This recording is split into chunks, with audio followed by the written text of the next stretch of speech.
में बढ़ता चला जाता है। बहुत से लोग कहते हैं कि नहीं है ही, परमात्मा है ही नहीं। God is the now here, God है ही नहीं, ईश्वर है ही नहीं।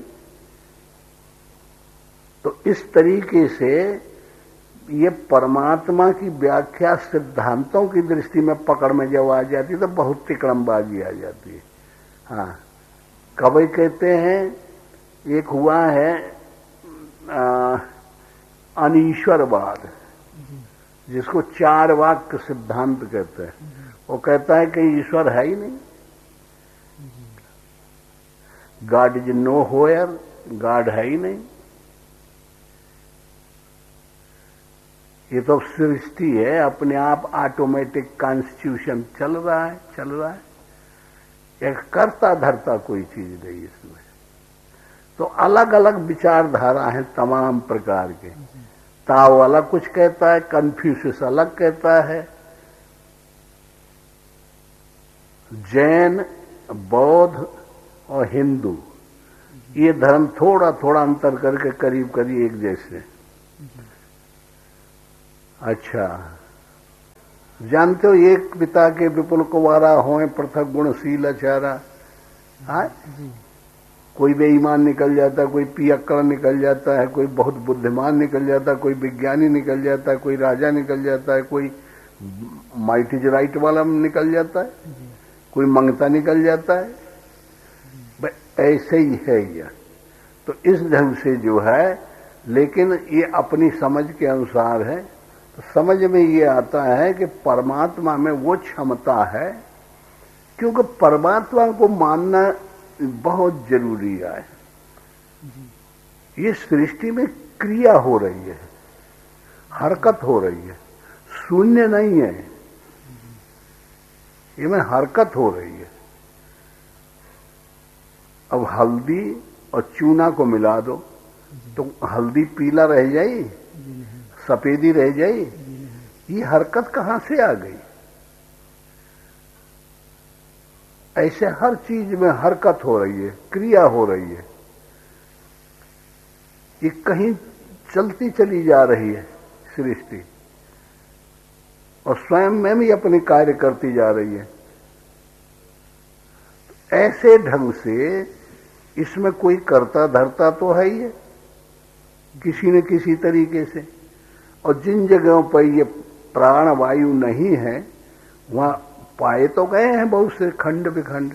चंद्रमा पे है, जीवन नहीं है। और लोगों, जहां तक ये लोग समझ पाए हैं, वैज्ञानिक स्तर से, खोजों से, समझने से, बहुत से ग्रहों पर सूना है, पानी है ही नहीं। पानी नहीं है तो जीवन नहीं है, गैस नहीं है, सूने सूखे पत्थर जैसे पड़ा है। तो इसलिए पृथ्वी ही एक ऐसा लोक है जहां पर जीवन पाया जाता है, प्राणवायु पाई गई। तो इस तरीके से ये अगर इसको आधुनिक कसौटी पर निकालते हैं तो दूसरा रूप बनेगा,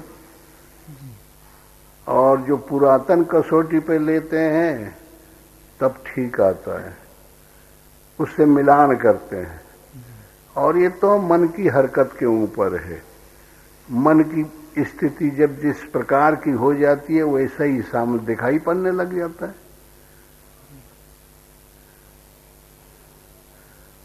तो वो यह है ना, गोस्वामी जी ने कहा है उसमें विनय पत्रिका में कि रघुपति भगति करत कठिनाई, कहत सुलभ करनी अपार, जाने जो जेहि बनी आई। तो इस प्रकार सफरी सनमुख जल प्रवाह सुर सरित बह गज भारी, ये का तो कला है। अब जिससे जो कला आ गई है उसमें वो प्रवीण है। हाँ, खट गाड़ी चला लेते हैं लोग, खट हवाई जहाज चला लेते हैं, खट हर जोत लेते हैं।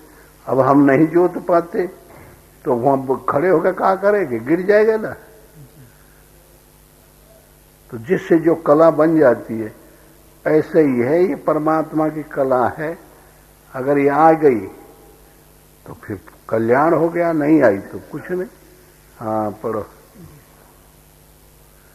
व्यायाम योग शास्त्रे श्री कृष्णार्जुन संवादे क्षेत्र क्षेत्रज्ञ विभाग योगो नाम 13 अध्याय। योग है यह, तो ये का समझ में आ रहा है। ये कैसे वो बैठा रहे हैं, चार्ट बना रहे हैं, एक जो है नक्शा जैसा बना रहे हैं। सबसे पहले उन्होंने कहा कि हे अर्जुन, मैं तेरे को ऐसा ज्ञान बताता हूं जो सबसे अच्छा, सबसे उत्तम, और इस ज्ञान के सहारे से अनेक ऐसे ऋषि मुनि मेरे को सब प्राप्त होते हैं, ऐसा कहा जी।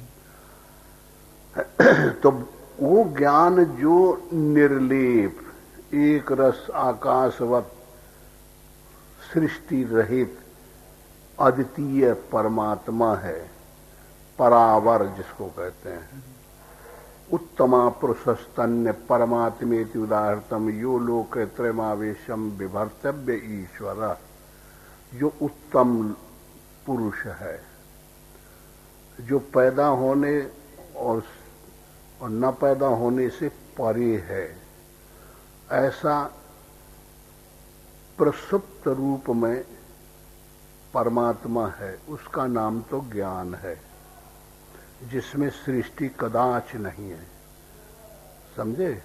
उसको कहते हैं प्रसुप्त।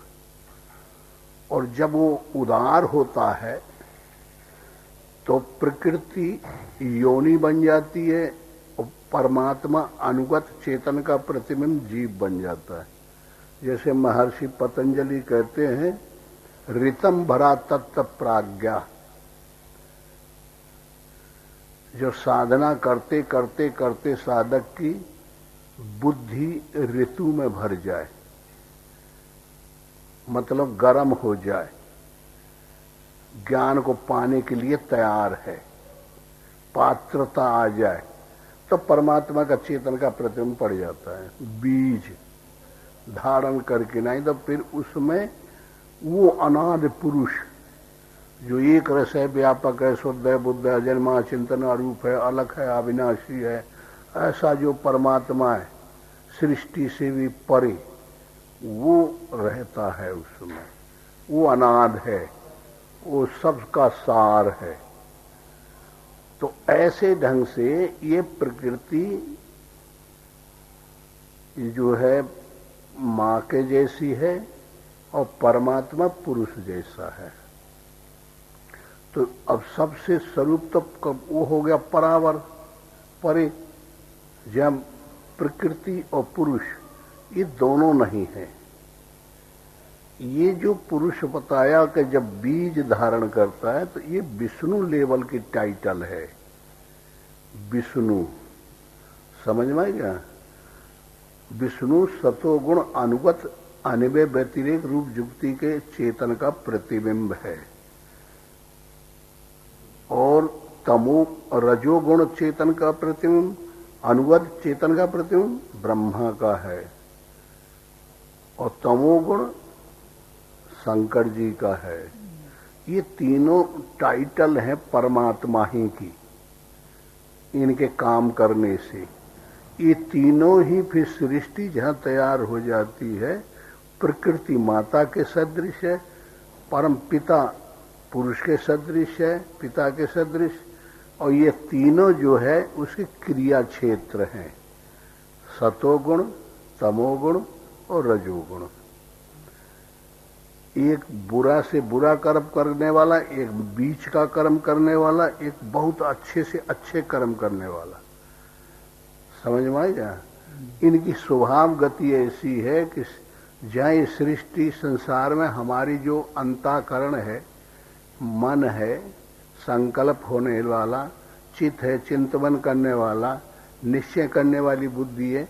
जब इस सृष्टि में कार्यरत हो जाते हैं तो ये में 3 भेद आ जाते हैं। एक अच्छे विचार आना, एक बीच के विचार आना, एक रद्दी से रद्दी विचार आना। उनके गुण बना दिए, तमोगुण, रजोगुण और सतोगुण। ये ऐसे स्वभाव हैं कि तीनों परिवर्तित होते रहते हैं। कभी रजोगुण आता है तो सतोगुण तमोगुण को दबा के उठ जाता है। कभी तमोगुण बढ़ता है तो उस समय जब क्रोध हमें आता है तो उस समय तमोगुण बढ़ता है। काम का वेग रहता है तो उस समय तमोगुण बढ़ता है। लोभ का वेग रहता है उस समय तमोगुण बढ़ता है। तो रजोगुण की जो प्रवृत्ति है उसको और सतोगुण की जो प्रवृत्ति है दोनों को दबा के बढ़ता है। कभी कभी सतोगुण बढ़ता है। सतोगुण जब बढ़ता है तो शुभ कार्य के लिए, परमात्मा के स्वरूप को पाने के लिए, अच्छे अच्छे कर्तव्य करने के लिए, कीर्ति स्थापित करने के लिए, शुभ कार्य के लिए, तो उस समय तमोगुण और रजोगुण को दबा के ये बढ़ जाता है। इनमें ऐसा कंपटीशन जैसा है और ये स्वभावता तीनों भिन्न भिन्न है और स्वभाव सब तीनों में एक परमात्मा ही है और एक माता के रूप में स्वभाव है। संविधान कहो चाहे नेचर कहो चाहे स्वभाव कहो, वो प्रकृति है। ऐसी गति से चल रहा है संसार। तो जिसका मृत्यु जब होने लगती है तो सात्विक विचार रहते हैं, तब वो का शरीर छूटता है तो स्वर्ग इत्यादि अच्छे अच्छे लोगों को प्राप्त होता है। अच्छा, और जब रजोगुण बढ़ जाता है उस समय शरीर छूटा तो फिर वो बड़े बड़े धनी और दानव प्रवृत्ति वाला पैदा होता है कि मैं सबसे बड़ा हो जाऊं, ऐश्वर्य बन जाऊं, ये बन जाऊं, वो बन जाऊं। ईगो रहता है उसमें बहुत ज्यादा।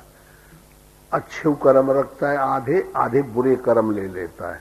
ये रजोगुण जब बढ़ता है और उस समय शरीर छूटता है तो ऐसी प्रवृत्ति का आदमी होता है। और जब तमोगुण बढ़ता है और फिर शरीर छूट जाता है तो उस समय जो है नीच और कर्म वाला होता है, अधोगति को प्राप्त होता है और उसमें वे बहुत विहंगम रूप बनता है।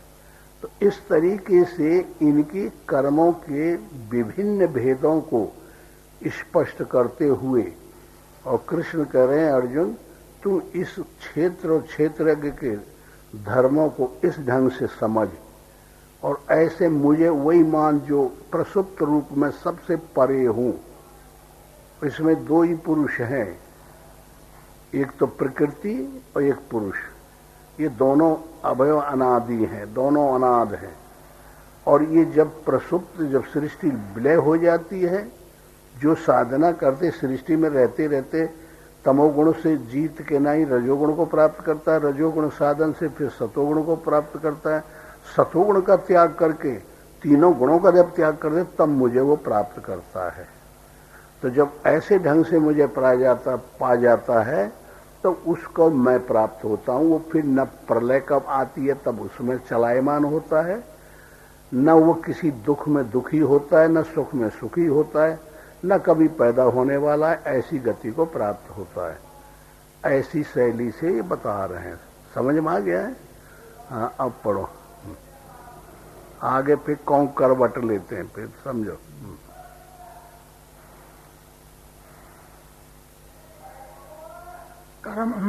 कर्मणः स्वीकृतस्याहुः सात्विकं निर्मलं फलम् रजसस्तु फलम दुखम अज्ञानम तमसा फलम।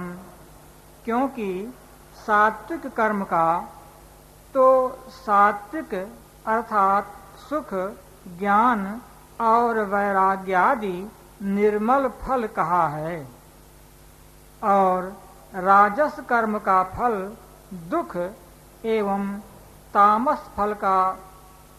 तामस कर्म का फल अज्ञान कहा है।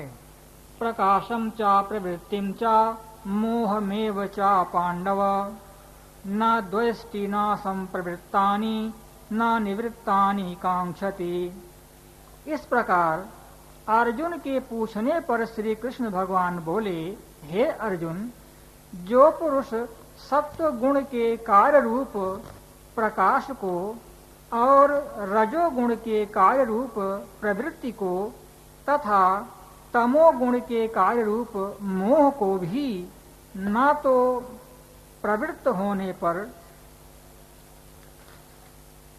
बुरा समझता है और न निवृत्त होने पर उनकी आकांक्षा करता है, सुखास्वस्थः समलोष्टास्म कांचनः तुल्य प्रिय अप्रियो धीरस् तुल्य निंदात्म संस्तुति। और जो निरंतर आत्म भाव में स्थित हुआ दुख सुख को समान समझने वाला है। मैं इतना ही है ये बात जो आई है ये समझ लेना चाहिए, बस ठीक हो जाए कि इन तीनों के प्रभाव को इस त्रिगुणमयी माया का पूरा रूप खड़ा कर दिया। ये है चाट संसार की, ये जो हमारे अंदर प्रेरणा करती है, आती है, जाती है, कभी तामसी, कभी राजसी, कभी सात्विकी, उतार चढ़ाव ये लगा हुआ है।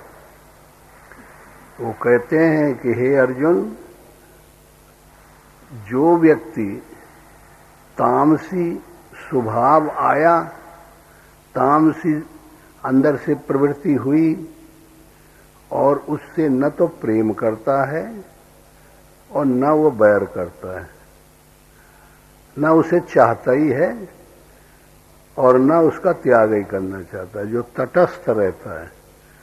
कभी कभी सात्विक विचार आते हैं, सात्विकी अच्छे विचार, ईश्वर की तरफ जाने वाले विचार, शांति पाने के लिए विचार, ये विचार आते, इच्छा होती है,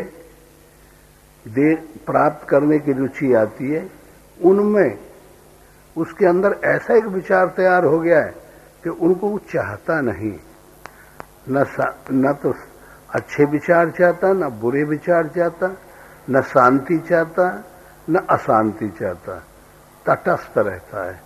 ऐसे ही जो राजस प्रवृत्ति का जब धर्म आता है और उसमें न वो रुचि रखता है और न वो अरुचि रखता है, तीनों गुण ही गुण में बरत रहे, समझ में आ रहा है? गुण ही गुण में बरत रहे, हमसे इससे कोई मतलब नहीं। ऐसा जो ज्ञान आ जाता है, आकाश जैसे अब यहां लड़ाई हुई तो आकाश को कोई दिक्कत हुई? यहां पर भूडोल आ गया, नष्ट हो गया, आकाश में कोई हरकत आई? है जी नहीं।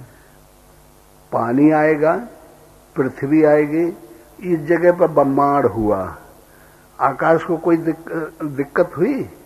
है जी नहीं। उस जगह आग लग गई, आकाश जलेगा? उसके अंदर पदार्थों का झगड़ा है, कभी अच्छे, कभी बीच के, कभी बुरे, इस संघर्ष हो रहा है प्रकृति में।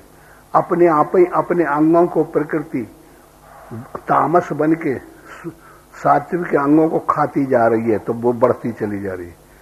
फिर सात्विकी प्रकृति बन के तामसी अंगों को खाती चली जा रही है, एक तरफ से समेटती है, एक तरफ से प्रसार करती है, फिर बीच के कर लेती है। ये गुण ही गुणों में झगड़ा कर रहे हैं, गुण ही गुणों में परिवर्त रहे हैं, गुण ही गुणों में गुण अपना काम कर रहे हैं।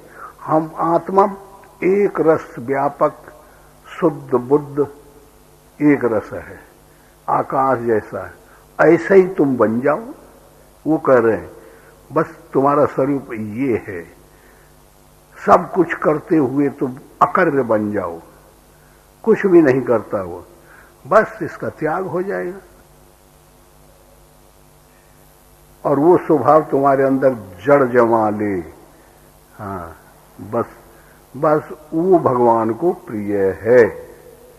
हाँ, उसका ये एक एमेंसिपेशन बता रहा युक्ति, एक आसुरी संप्रदाय, एक दैवी संप्रदाय, एक तरीका वो बताएगा। ये गुणों की प्रवृत्ति कैसे माया चढ़ती है, बढ़ती है, घेरती है और हम उसमें फंस जाते हैं। जैसे बंदर लड़ुआ पकड़ने से फंस गया, लड़ुआ छोड़ दें, त्याग करो इसका, ये अपने आप काम हो रहा है, हमारा कोई मतलब नहीं, बस त्याग। इसलिए बलवान रामायण के पूरे प्रकरण में अगर कोई पात्र है तो वो है हनुमान। हनुमान ने सबको हरा दिया, राम को हराया। लक्ष्मण को जिंदा करके राम बोलते हैं, हनुमान मैं तेरे से कभी उड़ने नहीं हो सकता, मेरे आज तुमने इतना मेरे ऊपर ऋण लगा दिया कि मैं कभी कमा के तेरे इस ऋण को पटाऊं तो मैं पटा नहीं सकता कभी। जब राम का संदेश लेके सीता के यहां गए अशोक वाटिका, तो उसने यही कहा, हनुमान मैं तेरे से उड़ने कभी नहीं हो सकती, तुमने मुझे वो शांति और वो संदेश लाके सुनाया है। भरत जब नंदी ग्राम में बाण मारे, हनुमान गिर गए बोझा लेके, फिर उस समय भरत ने भी अपने को ऋणी स्वीकार किया। तो रामायण में 3-4 पात्र सबसे बड़े, तीनों चारों पात्रों को ऋणी बना दिया। किसके लिए? हनुमान किसे कहते हैं? बंदर है? बंदर नहीं, हनुमान कहते हैं त्याग।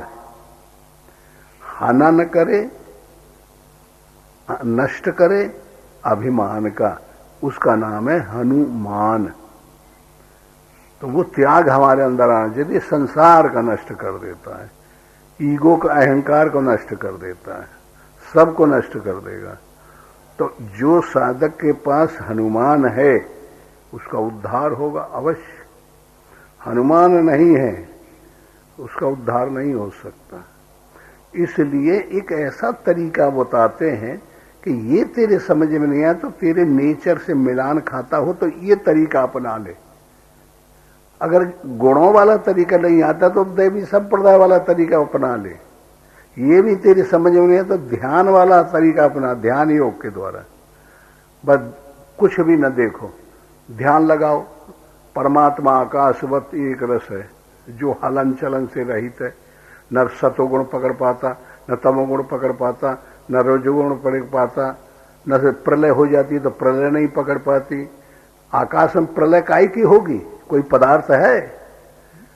और जब सृष्टि होती है तो भी नहीं पकड़ पाती। ऐसा तुम बन जाओ, तो जब ऐसा बन जाए तो ध्येय हो गया। तुम अपने मन को वही में लगाते रहो, रोजीना लगाते रहो, ध्यान हो गया। फिर तत्र प्रत्यय एकतानता, तैल धारा सदृश हो जाओगे, तुम कल्याण को प्राप्त हो जाओ। ध्यान योग से कृतार्थ हो जाओ, नाम योग से कृतार्थ हो जाओ। तो ये 18 तरीके बताए उन्होंने कि अगर तेरे समझ कोनों आ जाए, लेकिन सब में वो कमजोरी अपने को सिद्ध करते चले गए, समझे? या फिर यूं कहो कि कोनो चीज आ गई होगी पसंद तो नहीं बता रहा है वो, लेकिन सार्वभौमिक बन गई गीता कि भाई एक अर्जुन किसी के हृदय में आ गया अनुराग, और उसने कृष्ण भगवान को पैदा करके और इस सृष्टि से, इस जालमयी सृष्टि से अलग निकाल लिया और निकाल के फिर उसको कल्याण को प्राप्त हो गया। तो दूसरे कोई करे, तीसरा करे, उसके लिए ये मंत्र है। तो ऐसी शैली से इसको समझना चाहिए। तो फिर क्या बताते हैं? दुख सुखा स्वस्था समलोष्टास्म कांचन तुल्य प्रिय अप्रियो धीरस तुल्य निंदा आत्म संस्तुति। और जो निरंतर आत्म भाव में स्थित हुआ दुख सुख को समान समझने वाला है, तथा मिट्टी पत्थर और सुवर्ण में समान भाव वाला और धैर्यवान है, तथा जो प्रिय और अप्रिय को बराबर समझता है और अपनी निंदा स्तुति में भी समान भाव वाला है। मानयोस्तुल्य तुल्यो मित्र अरिपक्षयो सर्वारंभ परित्यागी गुणातीतः स उच्यते।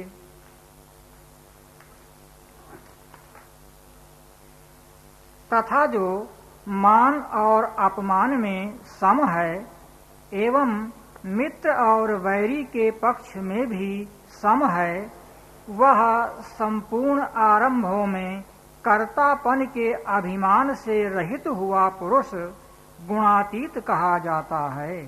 सदिति श्रीमद्भगवद गीता सोपनिषत्सु ब्रह्म विद्यायाम योग शास्त्रे श्री कृष्णार्जुन संवादे गुणत्रय विभाग योगो नाम 14वां अध्याय। कितने सूत्र इनके हैं। हाँ, अभी हमें एक रूप खड़ा हो गया। कोई भी हम वार्तालाप करें उसमें रूप न खड़ा हो तो वो जटिल माना जाता है, समझ में नहीं आता। और जो वार्तालाप बतावें और उसमें सुनने वालों के सामने एक रूप बन जाए और वो कुछ फिर समझ में आ जाए तो वो ठीक रहता है। अब देखो कितना बढ़िया इन्होंने निकाला, तीनों गुण और किसी चीज का नाम नहीं लिया। अब तीनों गुण के अंदर पूरी त्रिगुणमयी माया पूरी आ गई ना। हाँ, तो इसको क्या कहा, कौन योग माना गया? त्रिगुण गुणत्रय विभाग योग। हाँ, ऐसे ही जो है अलग अलग अलग अलग आते चले जाएंगे और किसी तरीके से कि साधक का सबके नेचर में स्वभाव में अंतर है ना, तो किसी को कोनो प्रिय लग जाए वही के द्वारा निकल जाए और ईश्वर को समझ ले, इसलिए अलग अलग बताए जा रहे हैं। अच्छा, ग्रहण करके जी सर। मन इंद्रिया कोई पदार्थ है? जी नहीं। मन का काम है संकल्प करना, बुद्धि का काम है निश्चय करना, चित्त का काम है चिंतन करना, हाथ का काम है स्पर्श करना, शब्द स्पर्श रूप रस गंध ये ज्ञानेंद्रियों के काम है। शब्द बोलना, इसमें जो जो ये हरकत हो रही है इंद्रियों की, इन्हीं की गंध रूपी वासना को और वो हवा रूपी जो प्रकृति है परमात्मा की और शरीर का जो बदलाव है ये खत्म हुआ तो यहाँ से उठा के जब खत्म हो जाता है तो उस वासना को लेके वो उड़ के दूसरी वासना में दूसरे शरीर में प्रवेश कर जाता है। ये है उसका तरीका जन्म लेने का। तो वही संस्कार, वही आदतें, वही शैली बोलना सब उस शरीर में आ जाती है। वही काम, वही क्रोध, वही लोभ, वही आसक्ति, ऐसे ढंग से इस शरीर को त्याग के और उसकी वासनाओं को इंद्रियों सहित वासना को लेके उस शरीर में प्रवेश कर जाता है। ये प्रकृति ऐसे ढंग से काम कर रही है। पुरुषोत्तम योग इसका क्यों रखा गया है? इसमें सार वस्तु दिखाने का प्रयास कृष्ण ने किया है कि मैं किस तरीके से हूं और कैसे मेरे अंग प्रत्यंग में ये संसार धारण हुआ है। मैं कैसे इस बर्फ रूपी ग्लेशियर में, पहाड़ में पूरा बर्फ है बर्फ, और परमात्मा रूप से कैसे इसमें प्रवेश हूं, ये बताने का प्रयास वो कर रहे हैं। तो ऐसी शैली से ये यहाँ पर जब हम शरीर को छोड़ते हैं तो इंद्रियों की जहां जहां वासना फंसी है, जिस जिस चीज में अंतःकरण जिस जिस चीज की कल्पना कर रहा है उस वासना को लेके और प्रकृति रूपी नियमावली हवा उससे गंध को लेकर के यह शरीर छूट गया। ये शरीर जहाँ छूटा तो वो जो निर्लेप आसक्ति तत्व है उसका जो स्पंज है वो खत्म हो गया। तो वो व्यापक रूप से जब इसमें ये आवाज नहीं रह गई तो उसको कहते हैं प्राण निकल गया, तो ये शरीर शांत हो जाता है। ये जो दिखाई सुनाई पड़ने वाले हैं, ये अग्नि अग्नि में चली गई, वायु वायु में चली गई, आकाश आकाश में चला गया, पृथ्वी पृथ्वी में चली गई, जल जल में चला गया। फिर वो जो वासना बची थी, जिन जिन में आसक्ति थी, उसको और वो प्रकृति जो हमारा स्वभाव है वो उड़ाता हुआ लेके और दूसरे जहां शरीर धारण किया उसमें डाल दिया। तो फिर वो जो कृत्य हम यहाँ कर रहे थे वो वहां शुरू हो जाएंगे। ऐसे ये संसार बदलता रहता है, बदलता रहता है। ईश्वर इस शरीर में अनुगत चेतन का प्रतिबिंब जीव है, समझ में आया। और उस जीव के साथी कौन है? परमात्मा का अंश है। इसमें घरिया में वो फंस गया है, अनाद है, एक रस है, व्यापक है, शुद्ध है, लेकिन सो माया बस भयो गुसाई और बंध्यो कीर मर कटकी नाई, ये में बंध गया है। अब वो वासना को अपना स्वरूप मान लिया है कि ये मेरी चीज है, इन्हीं में मुझे रहना है, इनसे ही मेरा मतलब है, और परमात्मा को गया है भूला। है वो परमात्मा का स्वरूप, इसलिए वो जीवन से संबंध होने से जीव कहलाता है। फिर वो उड़ता हुआ वो वासना में है नहीं, वो परमात्मा निर्लेप है, कभी बंधता नहीं।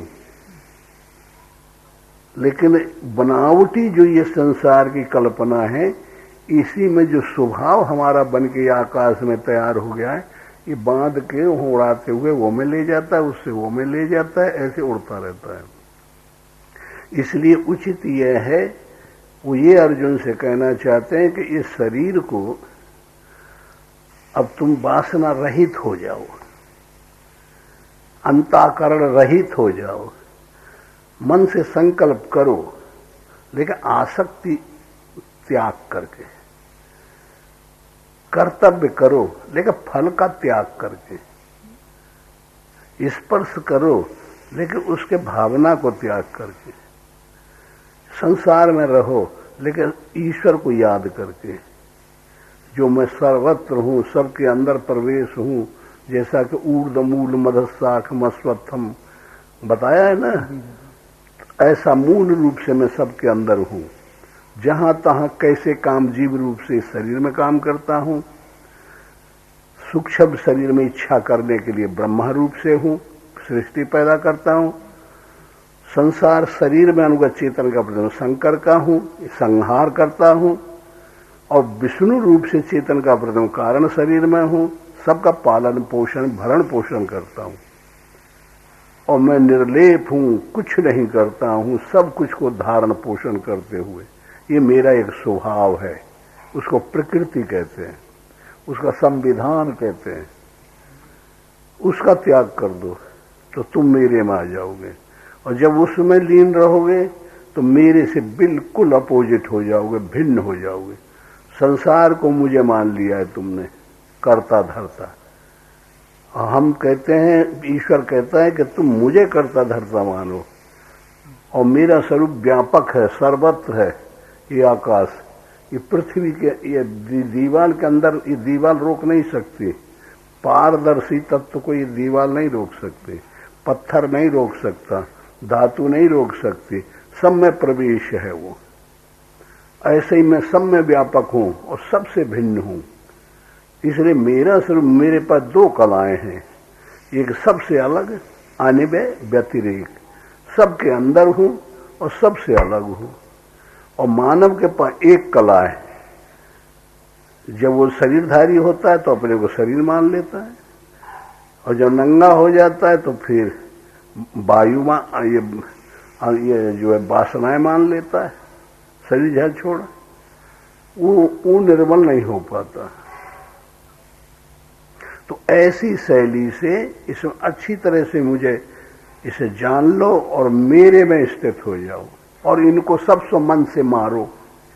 ये जो खड़े हैं चारों तरफ देख रहे हो, काम क्रोध लोभ मोह मद मत्सर आशा तृष्णा विषय वासना, ज्ञान वैराग्य शांति संतोष क्षमा दया, दोनों पार्टियां खड़ी हैं। इधर ये सजातीय पार्टी है, इधर ये विजातीय पार्टी है। इधर गुणों की पलटन है, दुर्गुणों की पलटन है, इधर गुणों की पलटन है। यही संसार है। ये दो से बना हुआ दुनिया, दो ऐन सा दुनिया। इसको जीतो, इनको खत्म करो मन से, तब जाकर अर्जुन मैं रह जाऊंगा, फिर तुमको कोई व्याप्त नहीं होगा। आनंद ही आनंद का मेरा स्वरूप है। और इनके सहारे से, वासना के सहारे से, विषय के सहारे से ऐसी हैबिट हो गई है कि अमुक चीज से ये बनता है। जलेबी किसी ने खा लिया तो क्या काय से बनता है? चीनी से बनता है। स्त्री से लपट पड़े तो क्या काय से होता है? कि ये शरीर है। लोग पैसा का इकट्ठा करके देख लिए, अब पैसा से हमसे कौन मतलब है? ये पैसा यहां रखा है, पैसा में कोई आसक्ति है? वो हमें बांधे थोड़े, लेकिन मन से अंत से हमारी वासना बन गई उससे। ये मकान हमको पकड़े है, आए जी नहीं, ना हम पकड़े हैं, लेकिन वासना से ये मेरा मकान है, भुलाता नहीं दिमाग से। हाँ, ये कभी नहीं जाएगा हमारे साथ, ये मेरा है ही नहीं। मेरा तो मुझ में वही है जो कभी नहीं छोड़ता, न भूत न भविष्य न वर्तमान, जो एक रस है वो है।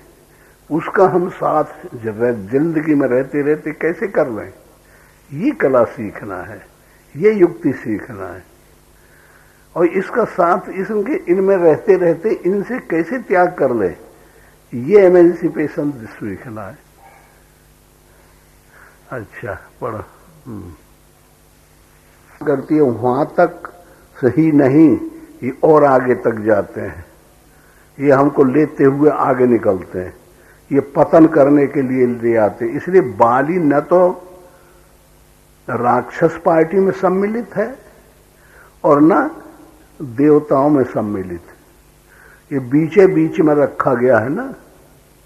कहीं नहीं आपने आया होगा बाली रावण से भी युद्ध हुआ बाली का, उसे भी 6 महीना का आंख में पकड़े रहा, ऐसी कहानी आती है। और है देवताओं का लड़का, किसका? इंद्र का पुत्र है यह। हाँ, इंद्रियों से पैदा होता है। हाँ, इंद्रियों में अनुगत जो चेतन का प्रतिबिंब है वो है इंद्र, उससे ये पैदा हुआ है। इसलिए देवता होकर के भी और देवताओं से भी परे है यह। तो इसलिए ऐसा करना है कि जो त्याग है वो कर्म के फल का त्याग करो, आसक्ति का त्याग करो। जो हम लोग कर्तव्य करते हैं और उसमें जो परिणाम की इच्छा है तब हम चलते हैं। किसी कर्म के लिए आदमी जाएगा तो फल की इच्छा से जाएगा, फल का त्याग करो, हमको नहीं चाहिए। करना सही न लेना कुछ है, बाना झांकर झूरों का, बड़ा देव जब गादी पाया तब क्या सुनना तूरों का। कर्तव्य करना मनुष्य का धर्म है, अनासक्त होकर के। हम उसका फल नहीं लेना चाहते, हम उसमें आसक्त नहीं होना चाहते। ये जो सिद्धांत है कि कर्तव्य को स्वरूप से त्याग न करके विधि पूर्वक जब जरूरत पड़ने पर जैसे कर्म से साधन के द्वारा संबंध होता जाए वैसे उससे जो मिले परिणाम, आसक्ति जो न हो पावे, ये आसक्ति को फल का त्याग करते चले जाए। तो कृष्ण कहते हैं कि मेरे समझ में ये सबसे उत्तम है। इसलिए वही त्याग है, वही संन्यास है जो हमारे हर हरकत जो कर्तव्य हो रहा है इसमें आसक्ति का त्याग कर दे। इसके जो परिणाम की आशा है वो खत्म हमारे अंतःकरण से हो जाए तो हम संपूर्ण सृष्टि का त्याग करके संपूर्ण सृष्टि रूपी बर्फ को गला करके ज्ञान रूपी गर्मी से और ये पानी रूपी परमात्मा बना सकते हैं। और वो परमात्मा चारों तरफ सब पदार्थ गल के वही बन जाते हैं और उसी में स्थित रहना चाहिए, ऐसा उनका मत है। पढ़ो। नाम थे 10। हाँ, क्यों है ये 10? प्रथापुत्र, भारत, फाल्गुनी एक नाम था। हाँ, बहुत से हैं। सबके अर्थ इसलिए कि अर्जुन कोई व्यक्ति है, अर्जुन तो एक ऐसा पदार्थ है कि जो हम अपनी योग्यता से अपने हृदय में पैदा कर सकते हैं। पुण्य पैदा करें तो पांडु, पाप पैदा करेंगे तो अंधा अज्ञान धृतराष्ट्र। ये दो धाराएं पैदा होती हैं। पांडु ज्यादा पुण्य पैदा करेंगे, अफलाकांक्षी साधना करेंगे तो पुण्य तैयार होगा। पुण्य से धर्म रूपी धर्मराज, भाव रूपी भीम और अनुराग रूपी अर्जुन पैदा होंगे, और नियम रूपी नील और सत्य रूपी सहदेव। समझ में आया? तो ये पुण्य रूपी प्रथा है। प्रथा कहते हैं प्रथम यही ईश्वर को इच्छा से प्राप्त कराता है। भारत कहते ज्ञान को, हे ज्ञान तुम कैसे मिलोगे मुझको? अर्जुन ज्ञान भी है। हाँ, भारत कहते हैं, भा कहते हैं प्रकाश या ज्ञान, रथ कहते हैं लगे हुए। ज्ञान में जो दृढ़ है, निश्चय है, उसको कहते हैं भारत। तो इसलिए भारत किसको कहते हैं? अनुराग को, अर्जुन को। अनुराग जिसको आ गया उसे अवश्य परमात्मा को दिखा देगा और प्राप्त करा देगा। अनुराग अर्जुन है। पहले इसको आना चाहिए हमारे हृदय में, तब जाकर के सब काम सही हो जाएंगे। हे प्रथापुत्र अर्जुन, फल की इच्छा वाला मनुष्य अति आसक्ति से जिस धारणा के द्वारा धर्म, अर्थ और कामों को धारण करता है, वह धारणा राजसी है। यया स्वप्नम भयम शोकम विषादम मदमेव च न विमुंचति दुर्मेधा धृति सा पार्थ तामसी। ये साधक के बुद्धि के काम आए। तामस विधि, राजस विधि, सात्विकी विधि, ज्ञान स्वाद 3 प्रकार के, श्रद्धा 3 प्रकार की, भक्ति की चलने की गतिविधि 3 प्रकार की। हर चीज में ये टाइटल लगती है, समझे? तो ये इसका मतलब ये होता है मूलतः, ये शास्त्र की बात जाने दो अलग, सीधा सीधा साधक को अर्थ लगा लेना चाहिए कि एक जो हमारा दुश्मन है वो है प्रकृति, जो हमको फंसा दिया है संसार में। वो जो माया रूपी मकरी ने जैसे जाल बना देती है ना, ये में रच दे, और कोई कीड़ा आया तो फंस जाते ना, फिर वो निकल पाता है? वो जितना ऐसे फरफटाई, जितना फंसते फंसते फंसते वो जाम हो जाए, हम निकल नहीं सकता। हाँ, तो इसको यानी एक विधियों से इसको खंड किया गया है। एक ऐसा युक्ति है कि शुरू से ही जो साधक ईश्वर का नाम ले तो नाम आ गया, फिर उसका रूप आ गया, समझ में आ गया। ईश्वर की समझ में आई, नाम, तेरे रूप अनेक, तू एक ही है, नाम आया, फिर रूप आ गया कि ऐसा है यह जाल, समझे? और फिर जो है तो उसको प्रकृति कहा गया कि भगवान इससे बचाओ, तुम जो इसमें ओत प्रोत हो, तुम निखर के मुझे मिल जाओ, और ये जाल जो मुझे फांस रहा है इसको हटा दो। तो फिर वो बुद्धि देता है, तो फिर 2 भाग में बांट दिया, एक तो ज्ञान और एक अज्ञान। देखो तुम्हारे पास दोनों चीज है, ज्ञान का सहारा लोगे तो परमात्मा इसमें व्यापक है, उसमें चले जाओगे, और ज्ञान का सहारा लोगे तो ये जाल एकदम फांस देगा। तो फिर ज्ञान का सहारा लेके फिर उसको 3 भागों में बांट दे कि यही माया एक अच्छी है, एक बीच की राजसी है, एक बुरी हिस्सा है। फिर 3 में जब बांटे तो फिर 2 में बांट दिया कि टुकड़े टुकड़े करो तब समझ में आएगा। ये इकट्ठी हमको बांध डालती। तो एक विद्या है, एक हिस्सा अविद्या है। एक बुरा है जो हमको टच करेगी तो खचेड़ के ऐसी जगह ले जाई जहां से कभी छूट नहीं सकते।